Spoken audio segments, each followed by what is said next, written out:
देश का ब्यूरोक्रेट्स है, क्योंकि अगर सीबीआई में बैठा है तो आईएएस बैठा है, अगर इनकम टैक्स में बैठा है तो आईआरएस बैठा है, अगर जिले में भी चुनाव अधिकारी होता है मेन तो वो आईएएस होता है। तो हमारे देश का जो ये लोकतंत्र है इसको सबसे ज्यादा बर्बाद करने में हमारे देश के ब्यूरोक्रेट्स का हाथ है मेरे दोस्तों, मेरे साथियों। तो जब तक हमारे देश का नेता के साथ साथ ब्यूरोक्रेट्स का विरोध नहीं होगा तब तक हमारा देश नहीं सुधरेगा।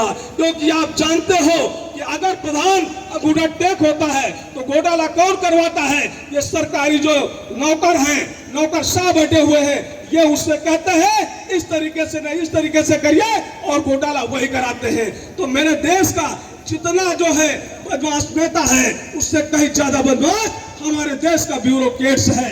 इनके खिलाफ भी हमें आवाज उठाना होगा, चाहे वो किसी जात धर्म समुदाय का ब्यूरोक्रेट्स हो, उसके खिलाफ आवाज उठानी होगी। क्योंकि एबीएम मशीन अगर घोटाला हो रहा है तो कहीं ना कहीं नेता के साथ ब्यूरोक्रेट जिम्मेदार होगा।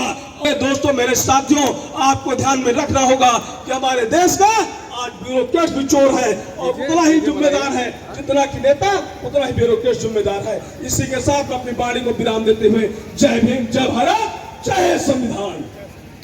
बात थी जब जनता वर्सेस सत्ता का चुनाव हुआ, एक तरफ देश की पूरी जनता थी और दूसरी तरफ सत्ता थी और जनता ने सत्ता को उखाड़ के फेंक दिया था। लेकिन उस समय एक और खास बात थी, 1977 के वो चुनाव बैलेट पेपर से हुए थे। आज 2024 में एक बार फिर पूरे देश में जनता वर्सेस सत्ता का चुनाव होने जा रहा है। हमें लगता है कि कोई इंडिया ब्लॉक होगा, हमें लगता है कांग्रेस होगी, हमें लगता है विपक्ष होगा। अब आज अगर ठीक से आप गांव की तरफ थोड़ा चले जाए, जनता की जो चुप्पी है उसके अंदर की जो अकलाहट है वो बता रही है कि चुनाव विपक्ष वर्सेस सत्ता नहीं हो रहा है। 2024 का चुनाव 1977 के चुनाव को दोहराने जा रहा है जब जनता लड़ेगी चुनाव सत्ता से। लेकिन 1977 की जनता का भाग्य बेहतर था कि उस समय पहले से चुनाव हुए थे और आज जनता और सत्ता की लड़ाई के बीच में ईवीएम सबसे बड़ी बाधा बन के खड़ी हुई है। इस बाधा को हटाए बगैर हम 1977 को दोहरा नहीं पाएंगे।